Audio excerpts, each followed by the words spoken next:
Didn't we just see each other not too long ago? 5 years, Goku. Every time we get together with everyone, you say you have to train. So if you go back and you directly check, Bulma herself said that she hadn't seen Goku in 5 years. Now, it implies that if Goku had no reason to see Bulma over the course of 5 years, then that means Earth for the most part is peaceful. So all of these major threats that have come to Earth over the last 5 years, such as Moro or Resurrection F or even Dragon Ball Super Broly, things were generally peaceful, which ultimately shows that the original timeline was planned to be a completely peaceful one. Now the second reason is actually dealing with a conversation that we witnessed between Goku and Vegeta. And to be specific, Vegeta basically acknowledges Oob's existence. Now why is this extremely important? Well, if you go back to the original end of Dragon Ball Z, you will know that when Goku was telling Vegeta about Oob, he actually did not know anything about him at all, and it was only Goku who had knowledge of him. So the mere fact that the story is changing itself where Vegeta is somewhat aware of Oob now, whereas originally he didn't know anything about him, is a major contradiction. Moving on to number 3, we have Goten and Trunks still being interested in fighting. Now, this is a major one simply because of the recent events that happened where we know that in the upcoming manga chapter, in the upcoming manga arc, it's going to focus on Goten and Trunks having a heroic type arc. But you have to remember something here. If you go back to the original Dragon Ball manga and even the original Dragon Ball anime, it was implied that Goten and Trunks really didn't do very much over that 10-year time skip and had completely lost their entire desire to fight anymore, based off of the fact that Goku and Vegeta basically forced them to participate in the tournament, whereas Trunks was doing his own thing and Goten was on his date. This also implies that Goku never had any real interactions with training with other entities over this time skip, because if he had time to train Goten, he wouldn't have been training himself with Beerus and Whis over all of these years. But now we almost never see any point where Goku ever trained Goten at all. So that's another contradiction right there. Now, the next point that we're going to bring up is the character of Gohan. Now, if we do a direct comparison between the end of Z and Dragon Ball Super Superhero, there's really not that much of a time skip, to the point of maybe about a year that Pan is younger versus what she is at the end of Dragon Ball Z. And if you look at Gohan's demeanor, even though it's not quite openly said, it's pretty obvious that looking at Gohan's character and his complete lack of wanting to fight or have any participation at all, that Gohan hadn't really been fighting over the course of many years, just based off of his demeanor. But if you go back to Dragon Ball Super Superhero, Gohan fought fairly recently against Cell Max and the resurrected Red Ribbon Army, and even if you go back to what we had seen throughout Dragon Ball Super, Gohan's had many moments throughout Super where he's basically been fighting, whereas the show basically tried to imply that he had been out of the fighting game for many years. So Gohan is also another not openly stated, but definitely implied character in that situation. Now, we also have to talk about the character of Bulma, and Bulma is extremely important too, because to be specific here, Bulma doesn't seem to age at all in Dragon Ball Super. If you look at the most recent parts that we've seen in Super, including Dragon Ball Super Superhero and even the Tournament of Power arc and even in the manga and so on and so forth, Bulma seems to be relatively young-ish looking for her age. Now, you can say that Super made a change here, but if you see what Bulma looks like at the end of Dragon Ball Z, it's pretty clear based off of her facial expressions that she's gotten quite a bit older. And it's not just Bulma. If you look at other characters too, like Krillin and more, you will also notice that the other main characters seem to have gotten noticeably older, whereas if you see them in Dragon Ball Super, which isn't that far away, all of the characters seem to have basically been ageless over all these years. Now, we also have what is called the concept of hell. Dragon Ball Super's concept of hell directly contradicts what we saw.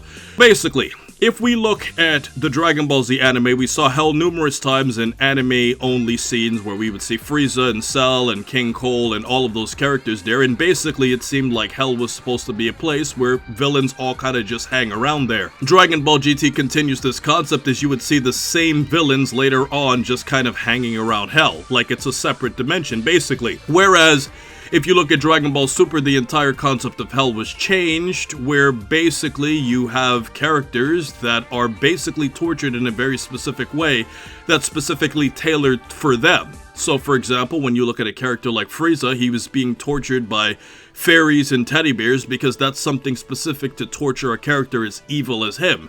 That is Frieza's basic version of hell, whereas in Dragon Ball Z, because we have to use the anime because we never really saw hell at all in the manga, that basically would show a direct contradiction there. And obviously, because GT is based off of the original Dragon Ball Z anime, it continued the concept that existed in the Dragon Ball Z anime.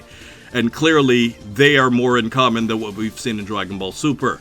Now, moving on, we also have Vegeta's rivalry with Goku losing its luster. Now, obviously, there are some changes with the Kanzenban ending versus the original ending, but basically the point is that if you look at what Goku's original rivalry was with Vegeta, it was pretty much implied that Vegeta accepted that Goku was his superior, but if you see him in Dragon Ball Super, that's clearly not the case. Now, we've seen in Dragon Ball GT that Dragon Ball GT kind of continues that lack of luster rivalry that we've seen to a lesser degree. So, in a sense, Vegeta still has a desire to train and fight, and he clearly still wants to have that ferocious competition to, match up with Goku. But as you can see in the beginning of GT, Vegeta's kind of just living his normal day-to-day life. He's not completely fixated with fighting Goku, which is a direct continuation of what we saw at the end of Dragon Ball Z. But in Dragon Ball Super, Vegeta has been directly competing with Goku to the extremes, to the very, very, very, very end of what we saw in Super, which would be Dragon Ball Super Superhero, where we see them actually fighting on Beerus' planet, and Vegeta actually manages to beat him. So if Vegeta manages to beat Goku, that means that the rivalry is completely intact, which is a direct contradiction to what we originally saw in the Dragon Ball manga, and what we even saw in the Dragon Ball Z anime, where it seemed like Vegeta had admitted that Goku was superior. And when we also move on to another assumed contradiction, it's also Frieza. Now this one's pretty simple. Because Frieza was never mentioned really anymore ever again, it was assumed based off of the audience that Frieza had died. Now, going back to what we said before, whether or not you say GT is canon, GT was originally based off of what the Dragon Ball Z anime was supposed to be, so it takes the concepts, and because of that, Frieza was dead in Dragon Ball GT.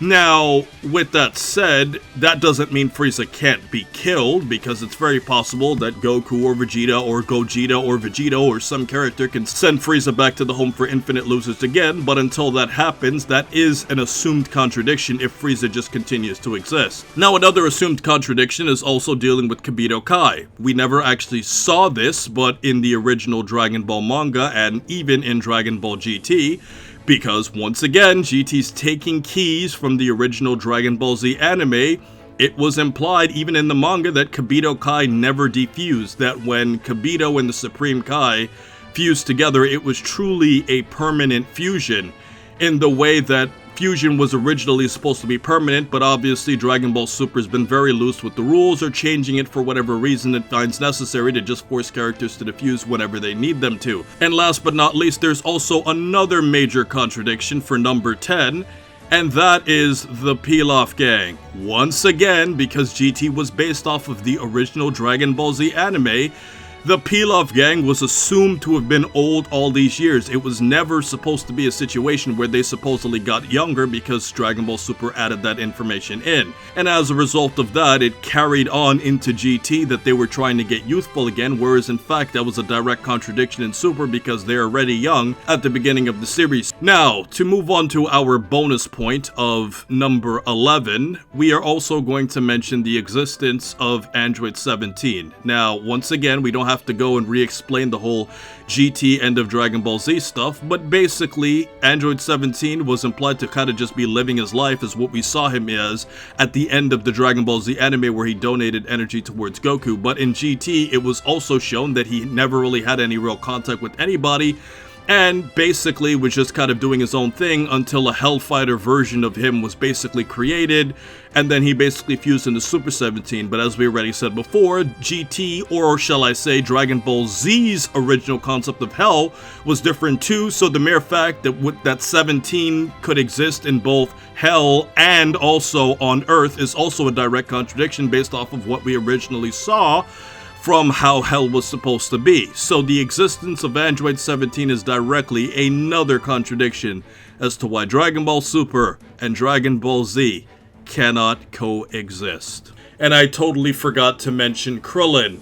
Krillin, at the end of Dragon Ball Z, is just a pimp-looking old man who's just living his life. But in Dragon Ball Super, and specifically in Dragon Ball Super Superhero, Krillin is a bald cop that has an active job and doesn't look like he's planning on retiring or just living a carefree life anytime soon.